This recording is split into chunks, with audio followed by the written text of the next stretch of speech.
آیت ان سے نہیں، اس کو مفادات کے لیے ایک بڑی تعداد یوز کرتے. جس طرح پچھلے سال ایک جگہ میں تھا، انہوں نے کہا جی معاوضہ ہو گیا. وہ معاوضہ ہوا، خواتین بیٹھ گئی اس ایریے میں، وہاں پہ جمعہ ہوتا تھا، ٹھیک ہے. انہوں نے کہا کہ دوسری خواتین اب اکٹھا ہونا شروع، 2 کروڑ روپیہ انہوں نے اکٹھا کیا. سارے علاقے کو پتہ چل گیا. اب جمعہ ہونا تھا تو 2-2.5 ہزار لوگ وہاں پہ جمعہ پڑھتے تھے. وہ خواتین جو 5-7 بیٹھی ہوئی تھی، انہوں نے جمعے کے لیے لوگوں کو انٹر ہی نہیں ہونے دیا. 2000 مرد باہر کھڑا ہوا اور 5 خواتین اندر معجزہ ثابت کر کے پیسے کما کر پھر سمجھ ہی نہیں آئی پیسہ گیا کدھر ہے. یہ چل رہا ہے پاکستان. معجزے انجوائمنٹ کے لیے نہیں ہے، معجزے ہدایت کے لیے ہوتے ہیں، کرامات. البتہ اس میں نے آپ کی خدمت میں عرض کیا، ہمارے بھی بعض علماء ہیں جو کہتے ہیں کہ صرف معجزات صرف انبیاء تک ہیں، لیکن علامہ مجلسی رحمۃ اللہ علیہ وغیرہ وہ فرماتے ہیں کہ نہ، معجزات معصومین سے بھی صادر ہوتے ہیں اور حتیٰ علماء سے بھی صادر ہو سکتے ہیں، اس میں کوئی مسئلہ نہیں ہے. کرامات اور معجزے میں کوئی زیادہ فرق نہیں ہے. معجزہ خاص صرف ادھر ہو جاتا ہے جہاں پہ نبی اپنی نبوت کے اثبات کے لیے جو کام کرتا ہے وہ خاص معجزہ ہے، ورنہ معجزے عام بھی ہو سکتے ہیں. تو بس یہ جو آخر زمان کی شخصیات ہوگی، یہ وہ نہیں ہے کہ جو یہ کہ میں اپنی آنکھ نال معجزہ دیکھنا ہے. امام زمانہ کا نا، امام زمانہ کا علم، امام زمانہ کی ہدایت، نہج البلاغہ کی ایک سطر انسان کو اگر عقل ہو، ایک خطبہ پہلا کوئی پڑھ لے امیر المومنین کا، اس کو پتہ چل سکتا ہے علی ابن ابی طالب کون ہے. علی ابن ابی طالب کا مقام کے جس طرح شہید متحدی فرماتے ہیں دعا عرفہ لگاؤ، عرفہ کے مقام پہ حسین ابن علی کی دعا لگاؤ، تھوڑی سی بھی سمجھ جس میں ہوئی نا اس کو پتہ چل جائے گا کہ یہ معصوم ہی ہو سکتے ہیں، یہ دعا حسین ابن علی کی ہی ہو سکتی ہے، عام شخصیت سے ایسی دعا صادر ہی نہیں ہو سکتی. تو آخر زمان کی خصوصیت یہ ہے کہ اس کے جو لوگ ہیں، پھر انشاءاللہ ان کی خصوصیات پہ اشارہ کروں گا کہ ان کے کمالات. تو ہم جس وقت میں دوسری جو وجہ ہو سکتی ہے، جو یہ کہا گیا ہے کہ اس سخت دور میں یہ اپنے ایمان کو لے کے چل رہے ہوں گے. میرے بھائی آج توجہ کریں، آج شبہ، اعتقادی شبہ کتنے ذہنوں میں ڈالے جاؤ. مثلا میں اس کی آپ کو ایک مثال دیتا ہوں سمجھانے کے لیے. توحید کے متعلق کتنے شبہ ڈالے جا رہے ہیں اس وقت. ہمارا 2 دن پہلے ایک سیشن تھا، کچھ دوست ہمارے ایک ایڈوکیٹ ہیں، دوست ہیں، تو انہوں نے ایک پروگرام رکھا الہاد کے موضوع پہ، ایتھیسٹ، جو ہماری یونیورسٹیوں میں الہاد بڑھ رہا ہے. الہاد کس کو کہتے ہیں؟ خدا نہیں ہے، نعوذ باللہ من ذالک، نعوذ باللہ، ایسے عقیدے ہماری سوسائٹی میں بڑھ. تو انہوں نے پروگرام اس کے اوپر پھر ہماری کچھ عرصہ ریسرچ ہوئی تو کافی مجموعہ حاصل. اب دیکھیں میڈیا میں کام ہو رہا ہے سارا اسلامی ممالک میں. دشمن نے یوٹیوب چینلز کے ذریعے سے، فیس بک کے ذریعے سے لوگ بیٹھے ہوئے ہیں 4-4 گھنٹے گفتگو کر رہے ہیں، کوئی باتوں کی نہ دلیل نہ کچھ نہیں. حالانکہ پوری تاریخ میں صرف یہ بات بھی پرینٹیز میں عرض کروں، پوری تاریخ میں جتنے ملحد بھی رہے ہیں، کوئی ایک بھی آج تک اللہ کے وجود کی رد میں دلیل نہیں لا سکا.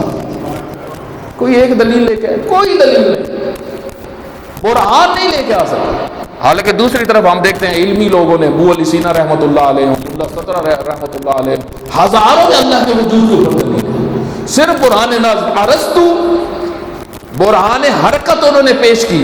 وہ ان کے مقابلے میں جو یہ کہتے ہیں ملحد جو اس وقت بھی تھے تھوڑے سے رہتے ہیں، ہمیشہ معاشروں کے اندر تھوڑا سا گروہ ہوتا ہے، لیکن آج یہ فتنہ قرون جدیدہ میں یہ فتنہ بہت زیادہ پھیل رہا ہے. اس کا مطلب سخت دور تو ہے.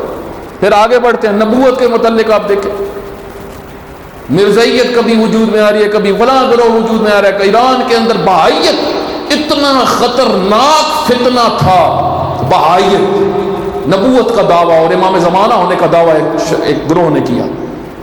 وہ عالم تھا لیکن گمراہ ہو گیا. جس طرح بعض کو خمار چڑھ جاتا ہے، ان کو مست ہو جاتے ہیں، ان کو سمجھ ہی نہیں آتی ہم باتیں کیا کر رہے ہیں. دوستیاں بعض انسان کو خراب کر دیتی ہیں. آپ دیکھیں، میں اس کی مثال آپ کو دیتا ہوں. احمدی نژاد کتنی بہترین پرسنالٹی تھی. احمدی نژاد تھی انقلابی، پوری دنیا میں پیغام پہنچایا انقلاب کا، رہبر کے موتی. انقلاب، اس استاد مصباح یزدی جیسی شخصیت جنہوں نے اپنے گھر کا سونا بیچ کے ان کی کمپین پہ خرچ کیا، استاد مصباح یزدی، احمدی نژاد، اتنے بڑے سپورٹر تھے استاد مصباح یزدی، لیکن کیا ہوا احمدی نژاد، وہ جب وہ امام زمانہ علیہ الصلوۃ والسلام کے متعلق غلط لائن پہ چلنا شروع ہوئے، جب گمراہی پھیلانا کی طرف گئے، وہ ایک شخص تھا جو اس کا دوست تھا، وہ کہتا تھا میری امام زمانہ سے ملاقات ہوتی ہے، انشاءاللہ میں اس موضوع کو ایک دن عرض کروں گا، تقریباً وہ کون سی 10 چیزیں ہیں جس کی وجہ سے لوگ امام زمانہ علیہ الصلوۃ والسلام کے متعلق گمراہ ہو رہے ہیں، 10 چیزیں ہیں جو اس وقت ہماری سوسائٹی میں جہاں پہ بھی شیعہ کمیونٹی ہے اور سنی کمیونٹی بھی موجود ہے، کیونکہ دونوں کے ہاں نظریہ مہدویت پائی جاتی ہے، وہ کون سی کم از کم 10 چیزیں ہیں، اور بھی ہیں لیکن کم از کم وہ 10 جو بہت زیادہ پھیلی ہوئی ہیں جس کی وجہ سے لوگ امام زمانہ سے گمراہ ہو رہے ہیں، دور ہو رہے ہیں، امام زمانہ کے نام پہ ان سے دور ہو رہے ہیں۔ تو بہائیت کا فتنہ، وہ ایک مولانا عالم دین تھا، انہوں نے کہا میری امام زمانہ سے ملاقات ہوئی، بس میں ہی ہوں سارا سسٹم، میں ہی سارا نظام چلاؤں گا، جس طرح ایران میں کئی خواتین جو ہیں وہ جیلوں میں ہیں، ہم بیوی ہیں امام زمانہ علیہ السلام، اور بیوی ہیں، پھر دکان شروع کر دی، دوسری خواتین آ رہی ہیں ان کو پیسے دے رہی ہیں، وہ اس طرح کام شروع ہو گیا، یہ تباہ کن ہے۔ تو یہ بہائیت کا فتنہ جب شروع ہوا تو سارے مراجع نے مل کے علماء کو بھیجا، ایک بڑی تعداد کو، جن میں آغا فلسفی ایک گزرے ہیں ایران کے اندر، بہت بڑے خطیب جو خصوصاً بہائیت کے خلاف گفتگو کرتے تھے، ایسے لوگوں کو تیار کر کے ان کو مقابلہ، کتنے لوگوں کو پھر نقصان پہنچا بہائیت کا صرف مقابلہ کرنے کے لیے۔ اگر یہ علماء، ایرانی علماء بہائیت کا مقابلہ نہ کرتے، ایران کے اندر سے تشیع ختم ہو جانی تھی۔ توجہ کریں، یہ فتنے اتنے خطرناک ہوتے ہیں، جس طرح پاکستان کے اندر مرزائیت کا فتنہ اٹھایا گیا، یہ فتنے، اور آپ دیکھیں ایسے ماحول میں جہاں پہ لوگوں کے پاس پیسے بھی نہ ہو، لوگوں کو سمجھ میں ایسے آ رہا ہو کہ بس اوپر چلے جائیں کہیں یا نیچے چلے جائیں، حالات اتنے برے ہوں، یہاں پہ آپ کے آ کے کوئی آفر دے کیا آپ کو انگلینڈ کی نیشنلٹی بھی ملے گی، آپ کے خاندان کو بھی ملے گی، صرف آپ مذہب چینج کر مرزائی ہو۔ کتنوں نے کیا ہے یہ؟ ایک صلوات پڑھیں محمد وآل۔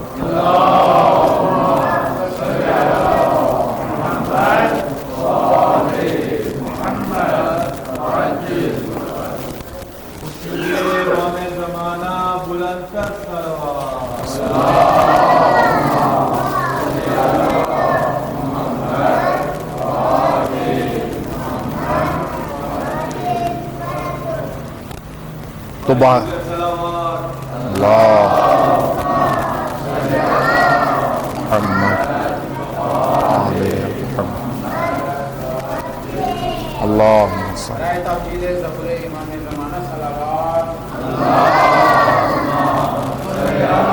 محمد وآل اللہم صلی علی وآل محمد۔ توجہ کریے گا، آغا احمدی نژاد کی میں بات کر رہا تھا، ان کے وہ جو دوست تھا جو جادوگر تھا، اس کا سیکٹری تھا، اور وہ اس قسم کے دعوے کرتا تھا کہ میری امام زمانہ سے ملاقات ہوئی ہے۔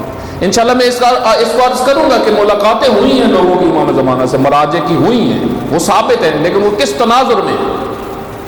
اب آپ دیکھیں رہبر معظم نے ڈائریکٹ اس کو سمجھایا کہ تم غلط بندے کے ہاتھ چڑھ گئے ہو، یہ امام زمانہ کے نام پہ تمہیں امام زمانہ سے دور کر رہا ہے، لیکن نہیں پلے پڑی بات۔ اور آپ دیکھیں پھر اس کا نتیجہ کیا ہوا، تمام علمی حلقوں میں، انقلابی حلقوں میں، فکری حلقوں میں احمدی نژاد صفر ہو گیا، سب پیچھے ہٹ گئے، سب نے چھوڑ دیا۔ انسان بعض اوقات اس کنڈیشن میں چلا جاتا ہے، خدا سے ہمیشہ عاقبت بالخیر کی دعا کرے۔ کیوں کہا کہ عاقبت بالخیر کی دعا؟ ہر انسان کی عاقبت اچھی ہو، نتیجہ اچھا نکلے۔ تو بہائیت کا فتنہ پھیلا، مرزائیت کا فتنہ، کون پھیلاتا ہے؟ لوگوں کے عقیدے متزلزل کرو۔ ان عقیدوں کو بچانا آسان ہے؟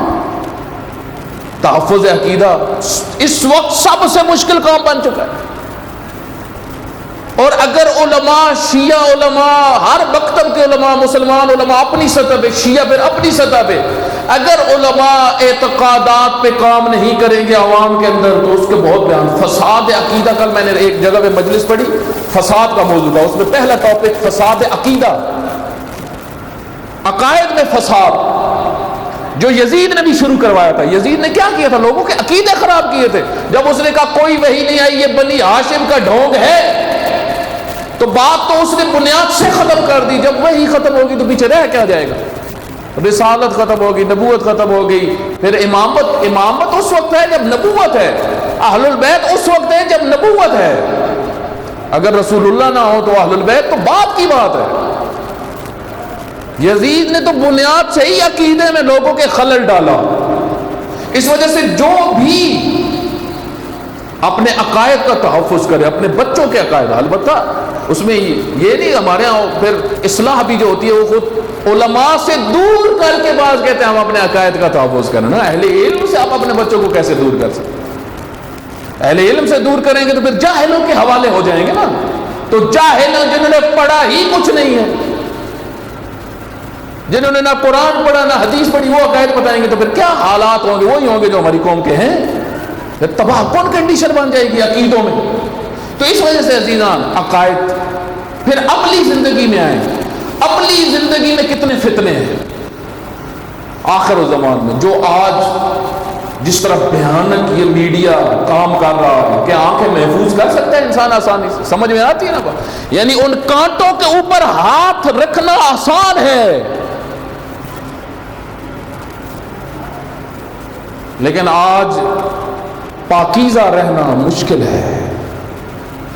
جس طرح رہبر معظم اپنی ایک سپیچ میں فرما رہے تھے نا کہ ایک شہید نے ہمیں درس دیا کہ اپنے نفس سے مقابلہ کرنا آسان ہے، مشکل ہے، اور وہ کانٹے دار تاروں سے پر لیٹ جانا، مر جانا، وہ آسان ہے. وہ آسان ہے. کتنے شہید تھے جو ان تاروں کے اوپر لیٹ جاتے تھے تاکہ دوسرے ہمارے اوپر سے گزر جائیں اور عبور کر جائیں. کئیوں کے ٹکڑے ہو گئے. وہ شہید کیا فرماتے ہیں؟ وہ شہید فرماتے ہیں یہ آسان ہے، اپنے نفس کا مقابلہ کرنا یہ مشکل ہے، اس کو شکست دینا جہاد اکبر ہے. اپنی آنکھ کو کنٹرول کرنا، اپنی زبان کو کنٹرول کرنا، یہ کتنا مشکل ہے آج اس دور. آپ دیکھیں، آپ یہ نیٹ ہر بندہ، ہر شخص یوز کر رہا ہے. آپ کال کرنے لگتے ہیں، آگے سے کیا آ جاتا ہے؟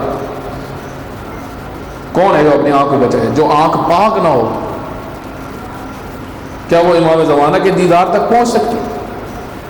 جب نفس پاکیزہ نہ ہو. آئمہ کے قریب کون ہوتے تھے؟ آئمہ کا قرب کن کو ملتا تھا؟ جن کو بھی ملتا تھا. آپ ان کی زندگیوں کی طرف توجہ کریں. مالک اشتر، میثم تمار، یہ وہ لوگ تھے، رشید، حجری، جنہوں نے اپنی زبانیں تو نکلوا لی لیکن مکتب علی ابن ابی طالب سے پیچھے نہیں ہٹے. اس کو سوچیں ذرا، یہ کتنا مشکل مرحلہ ہوتا ہے جس سے رشید حجری گزرے، جس سے میثم تمار گزرے، جس سے حجر بن عدی گزرے، ٹکڑے ٹکڑے اپنے کروا دیے. لیکن ایک بڑی تعداد اسی سوسائٹی میں جو موجود تھی وہ علی ابن ابی طالب سے پیچھے ہٹے. ابن زیاد نے تھوڑا سا آ کے دباؤ ڈالا تو کوفی کیسے بھاگے؟ نظر نہیں آیا کہ کوفی، وہ کوفی جو خط لکھ رہے تھے. کیوں ابن زیاد کو بھیجا گیا تھا؟ یزید شیطانوں کا باپ تھا، اس کو پتا تھا کوفی کس کے ہاتھ سے کنٹرول ہوں گے. ابن زیاد جو شہر میں داخل ہوا، کوفیوں کی کنڈیشن بدلنا شروع ہو گئی، بکنا شروع ہو گئے. کوفی ڈر گئے، ایک بڑی تعداد چھپ گئی صرف اس کے نام سے. اس وجہ سے امام حسین علیہ الصلوۃ والسلام نے جو خط لکھا، جب حضرت مسلم بن عقیل کا خط آیا اور امام نے ایک خط جو جواب میں لکھا، حضرت نے فرمایا میں پہنچ رہا ہوں، ان کو کہو کہ سستی مت کرنا. سستی اب مجھے نہیں چاہیے، اس کے بعد سستی نہیں ہوگی، کام کو اپنے نتیجے تک پہنچانا ہے. لیکن کوفیوں نے کیا کی؟ کوفیوں نے سستی کی. حضرت مسلم بن عقیل جو مہمان تھے، کوفہ سے، مکہ سے نکلے، مدینہ پہنچے، میں اپنے بھائی کو بھیج رہا ہوں. اخی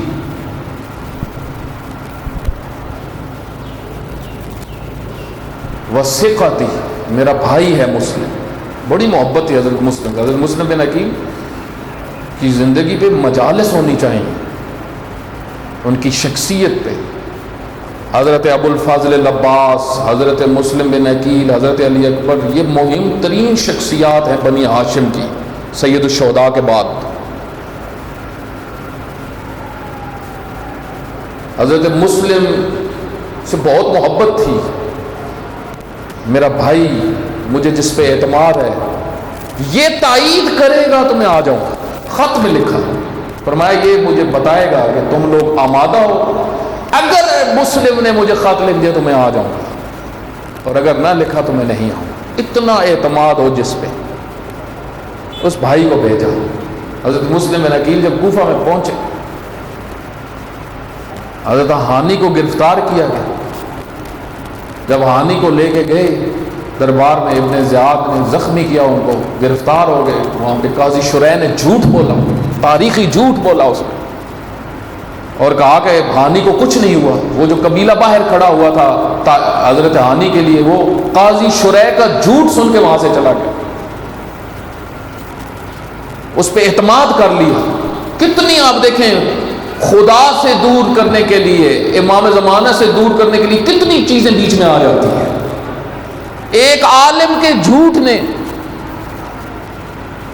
ایک تحریک کو آدھا دفن کر دیا. ادھر سے لوگ واپس چلے گئے کہ یہ قاضی صاحب نے کہہ دیا. یہ نہیں سوچا کہ یہ قاضی ہے کون، یہ کتنا بزدل ہے. حضرت مسلم بن عقیل نے جب خبر سنی کہ ہانی کو اس نے گرفتار کر دیا، انہوں نے قیام کا اعلان کر دیا. جب قیام کا اعلان کیا تو کوفہ اکٹھا ہونا شروع. حضرت مسلم بن اوسجا، حضرت حبیب ابن مظاہر مختلف محلوں میں پھیل گئے، لوگوں کو اکٹھا کرنا شروع کیا. حضرت مسلم بن عقیل گئے ہی لوگوں کو امامت پہ اکٹھا کرنے کے لیے تھے، تاکہ لوگ ایک نقطے پہ اکٹھے ہوں، حسین ابن علی کا ساتھ دیں اور ابن زیاد جیسے ملعون اور یزید جیسے کے خلاف کھڑے ہوں اور ان کے نظام کو ختم کریں. لیکن جب مسجد میں نماز ادا کی حضرت مسلم، اتنا پروپیگنڈا کچھ دیر میں ہوا کہ شام سے ایک طاقتور لشکر آ رہا ہے. کوفی اور ڈر گئے. یہ جو صرف باتیں کرنے والے ہوتے ہیں ان کی یہ ہونے والا ہے، وہ کہتے ہیں اچھا ہونے والا تو پھر ہم پہلے بھاگ جاتے. کوفی ہٹنا شروع، پیسہ پھینکا. ہلال بن نافع پر جب پہنچے امام حسین علیہ السلام کے پاس، انہوں نے بتایا کہ حضرت میں خود دیکھا ہے کوفہ کے اندر جو مین لوگ ہیں وہ بک گئے ہیں، فروخت ہو گئے. ابن زیاد نے ان کو خرید لیا. اب حضرت جب نماز پڑھ کے مسجد سے باہر نکلے حضرت مسلم بن عقیل، تو بڑے دردناک منظر ہے. اگر آپ مقتل پڑھیں نا، اپنی آنکھوں سے مقتل کو پڑھیں، انسان ہل جاتا ہے. تاریخ کو پڑھ کے کہ امام حسین علیہ السلام کے سفیر کے ساتھ ان لوگوں نے کتنی بے رخی اور کتنی بڑی خیانت کی ہے. دردناک منظر. جب حضرت مسلم بن عقیل مسجد سے باہر نکلے، 10 لوگ رہ گئے تھے. 18,000 میں سے یا 20,000 میں سے 10 لوگ باقی. حضرت مسلم بن عقیل ایک اور گلی میں جب داخل ہوئے، دیکھا، مڑ کے دیکھتے تھے 6 رہ گئے، پھر دیکھا 4 رہ گئے، پھر دیکھا 2 رہ گئے. جب ایک موقع پہ موڑ کے دیکھا تو کوئی بھی نہیں. جب دیکھا نا کوئی بھی، اس وقت فرمایا غرونی، مجھے دھوکہ دیا ہے تم لوگوں نے. اور مجھ سے پہلے پھر چاچا علی کے ساتھ بھی تم نے کوفی کیا تھا، بھائی حسن کے ساتھ بھی یہ کیا تھا. بہت جب تھک گئے، ایک گھر کے باہر ٹیک لگا کے کھڑے ہو گئے. بعض کتابوں میں یہ ہے کہ محمد بن کثیر نامی ایک شخص ہے جو اہل بیت کا چاہنے والا تھا. محمد بن کثیر اس کا نام تھا. اس کے گھر گئے، لیکن اس کے گھر پہ بھی جب حملہ ہوا تو ان کو بھی قتل کر دیا گیا، ان کے بیٹے کو بھی قتل کر دیا گیا. اور حضرت مسلم وہاں سے بچ کے نکلے اور پہنچے ایک گھر کے باہر جہاں پہ ایک مومنہ رہتی تھی جس کا نام طوع تھا. وہ اپنے بیٹے کا انتظار کر رہی تھی. جب دروازے پہ آئی اس نے حضرت مسلم بن عقیل کو پہچانا نہیں، جانتی نہیں تھی، لیکن یہ پتا تھا کہ کوفہ کے حالات کیا چل رہے ہیں، حسین ابن علی کے سفیر پہنچے ہوئے ہیں۔ تو انہوں نے کہا اے بندے خدا، آپ دروازے کے باہر کھڑے ہوئے ہو، کوئی کام ہے، کیا چاہیے؟ رات کا وقت ہے، کوفہ کے حالات ٹھیک نہیں ہیں۔ تو اس وقت حضرت مسلم بن عقیل نے فرمایا اے کنیز خدا امت اللہ، کیا مجھے تھوڑا سا پانی مل سکتا ہے؟ شدت کی پیاس تھی، کیا مجھے تھوڑا سا پانی؟ قیام کے حالت میں دل گزرا تھا، تھکے ہوئے تھے، مجھے تھوڑا سا پانی مل سکتا ہے؟ جلدی سے وہ خاتون گئی، پانی لے کے آئی، پانی دے دیا، اندر چلی گئی۔ پھر تھوڑی دیر بعد اپنے بیٹے کو دیکھنے کے لیے جب باہر نکلی نا، تو پھر دیوار کے اوپر جب نظر دوڑائی تو دیکھا پھر وہی جوان کھڑا ہوا ہے۔ کہا او عبداللہ، او اللہ کے بندے، میں راضی نہیں ہوں تو میرے گھر کے باہر اس طرح کھڑا ہوں، میں گھر میں اکیلی ہوں۔ کہتے ہیں جب مسلم بن عقیل نے یہ جملہ سنا نا، غیرت مند بنی ہاشم کا غیرت مند جوان جو دوسروں کے پردوں کی حفاظت کرنے والے تھے، آنکھوں میں آنسو آ کے تڑپ کے کہا میں اس شہر میں غریب ہوں، میرا گھر نہیں ہے، میرا کوئی بھی نہیں ہے، اگر میرا کوئی ہوتا تو میں ادھر نہ کھڑا ہوتا۔ جب یہ جملہ سنا نا، حضرت طور لڑک گئی، کہا آپ غریب ہیں تو کہاں کے رہنے والے ہیں جو یہاں پہ آئے ہیں؟ کہا میں مدینہ کا رہنے والا ہوں۔ کہا اگر مدینہ کے رہنے والے ہیں تو مدینہ میں تو کئی قبیلے ہیں، کئی خاندان ہیں، آپ کس خاندان کے رہنے والے ہیں؟ کہا میں بنی ہاشم سے تعلق رکھتا ہوں۔ جب بنی ہاشم کا نام آیا تو اس وقت حضرت مسلم بن عقیل نے فرمایا میں حسین کا سفیر ہوں جو کوفہ میں آیا ہوں، اور ایک کوفہ والوں نے میرے ساتھ یہ رویہ اپنایا۔ اس وقت حضرت طوع نے بھی فرمایا کہ یہ کوفی کتنے ہی بے وفا ہیں، انہوں نے آپ کو بھی تنہا کر دیا۔ اور کہتے ہیں آپ کو فوراً حضرت طوع نے فرمایا باہر کھڑے نہ ہو، اے بندے خدا مسلم بن عقیل، آپ حسین کے سفیر ہیں، آپ ہمارے گھر میں آ جائیں۔ اندر لے گئی، خدمت کرنا شروع کی۔ تھوڑی ہی دیر گزری، مقتل کے جملے ہیں، کھانا رکھتی تھی، پانی رکھتی تھی، لیکن حضرت مسلم بن عقیل نہ کوئی چیز تناول فرماتے تھے نہ زیادہ پانی پیتے تھے۔ اسی انتظار میں عبادت کرتے ہوئے رات گزر رہی تھی کہ حضرت طوع کا وہ منحوس بیٹا جو نشہ کرتا تھا، نشے کی حالت میں گھر میں داخل ہوا۔ یہ ماں بڑی ڈری ہوئی تھی، گھبرائی ہوئی تھی، پریشان تھی کہ مہمان گھر میں ہے، یہ خبیث انسان ہے، یہ کسی وقت بھی جا سکتا ہے۔ جب دیکھا نا کہ میری ماں کوئی نہ کوئی چیز جا کے رکھتی ہے تو اس کو محسوس ہوا کہ لگتا ہے ہمارے گھر میں کوئی ہے۔ کہا ماں کوئی گھر میں ہے تو نہیں، فوراً گھبرا گئی۔ کہا کسی کو بتانا مت، حسین کا سفیر ہمارے گھر میں، کسی کو مت بتانا۔ اس نے جھوٹ بولا، کہا اے اماں میں کسی کو نہیں بتاؤں گا، لیکن ماں کو یہ آنکھ لگنی تھی۔ یہ خبیث سیدھا پہنچا ابن زیاد کے دربار میں اور جا کے کہتا ہے جس کے لیے انعام رکھا ہوا ہے نا وہ ہمارے گھر میں رکا ہوا ہے، وہ ہمارے گھر میں رکا ہوا ہے۔ کہتے ہیں اب اشعث کو بھیجا ابن زیاد نے کہ جاؤ مسلم بن عقیل کو گرفتار کر کے لے کے آؤ۔ حضرت مسلم صبح نماز پڑھ کے جب بیٹھے ہوئے تھے، تعقیبات میں بیٹھے ہوئے تھے کہ دروازے پہ گھوڑوں کی ٹاپوں کی آوازیں آئی۔ جب آوازیں آئی نا حضرت طوع گھبرا گئی، مومنہ تھی، حضرت مسلم کی عظمت پتہ تھی کہ یہ حسین کے سفیر۔ فوراً گئی حضرت مسلم کے پاس، کہا میں آپ کو باہر نہیں جانے دوں گی۔ کہا کیوں ہے کنیز خدا؟ کہا آپ کی جان کو خطرہ ہے۔ اس وقت حضرت مسلم نے فرمایا اے طوع یہ وہ ہیں جو پوچھ کے داخل نہیں ہوتے، یہ پوچھے بغیر داخل ہو جائیں گے۔ اب حضرت مسلم باہر گئے، حملہ کیا، جنگ شروع ہوئی، کافی دیر جنگ ہوتی نہیں، یہاں تک کہ ابن زیاد کو پتا چلا کہ اتنے لوگ ہمارے قتل ہو گئے ہیں۔ اس نے اشعث کو پیغام بھیجا کہ میں نے ایک کو گرفتار کرنے کے لیے تمہیں بھیجا ہے، تم پھر لشکر منگوا رہے ہو مجھ سے۔ اس وقت اشعث نے کہا تم بھولے ہوئے ہو یہ علی کا بھتیجا ہے اور علی کا تربیت شدہ ہے، اس طرح ہاتھ میں آنے والا نہیں ہے۔ ہر طرف سے حملہ شروع ہوا۔ جب ان ملعونوں نے دیکھا نا کہ تلوار سے تو مقابلہ نہیں ہو سکتا، چھتوں پہ چڑھ کے مسلم بن عقیل پہ آگ برسانا شروع کی۔ جب آگ برسائی نا حضرت مسلم بن عقیل نے فرمایا او ظالموں یہ رویہ تو غیر مسلمانوں کے ساتھ بھی نہیں اپنایا جاتا جو تم میرے ساتھ کر رہے ہو۔ ایک ظالم نے چھپ کے وار کیا، وار کا کرنا تھا، حضرت مسلم کا ہونٹ زخمی ہوا۔ جب ہونٹ زخمی ہوا ہاتھ سے تلوار گری، تلوار کو پکڑ کے لے جا رہے تھے۔ جب لے جا رہے تھے نا تو رستے میں حضرت مسلم بن عقیل کی آنکھوں میں آنسو آنا شروع ہوئے۔ جب آنسو آئے تو ایک ملعون نے کہا مسلم تو رو کیوں رہا ہے، تیرے جیسے جوان روتے تو نہیں۔ حضرت مسلم نے فرمایا میں اپنے لیے نہیں رو رہا، میں اس کے لیے رو رہا ہوں جس کو میں نے خط لکھ دیا، وہ اپنی بہنوں کے ساتھ کوفہ میں تلوار۔ کون ہے جو حسین کو جا کے بتائے، کون ہے جو حسین کو جا کے بتائے کہ حسین کوفہ نہ ہونا۔ اب دار الامارہ کے اندر داخل جب ہوئے کہتے ہیں کہ ظالم نے کہا امیر کو سلام کیوں نہیں کیا؟ فرمایا میرا امیر صرف حسین ہے۔ میں کسی کو امید نہیں مانتا۔ گفتگو شروع ہوئی، لیکن بڑے پیاسے تھے، جنگ جو پیاسا ہو جاتا ہے، بڑے پیاسے تھے۔ کہنے لگے کوئی ہے تو وہ تھوڑا سا پانی پلاؤ۔ دربار میں کھڑے ہوئے تھے، ایک ظالم پانی تو لے آیا، جب پانی سامنے کیا نا حضرت مسلم بن عقیل نے پینے کا ارادہ کیا، خون کا قطرہ گرا، واپس کر دیا۔ پھر پانی آیا، پھر خون کا قطرہ گرا۔ جب تیسری دفعہ پانی آیا نا حضرت مسلم بن عقیل نے پینے کا ارادہ کیا، سامنے والا دانت گر گیا سیدھا پانی میں، دانت کا گرنا تھا۔ حضرت مسلم بن عقیل کو سمجھ لگا کہ میرا رزق تمام ہو چکا ہے۔ میں کہوں گا مسلم بن عقیل آپ کیسے پانی پیتے ہیں؟ جس کا مولا پیاسا شہید ہوا ہو۔ کہتے ہیں اب وصیتیں شروع کی، 3 وصیتیں کی حضرت مسلم بن عقیل نے۔ وہ کون سی وصیتیں تھی؟ پہلی وصیت، میں جب آیا ہوں نا کوفہ کے اندر، میں کچھ مقروض ہوں، میری تلوار اور زرہ بیچ کے میرا قرض اتار دینا۔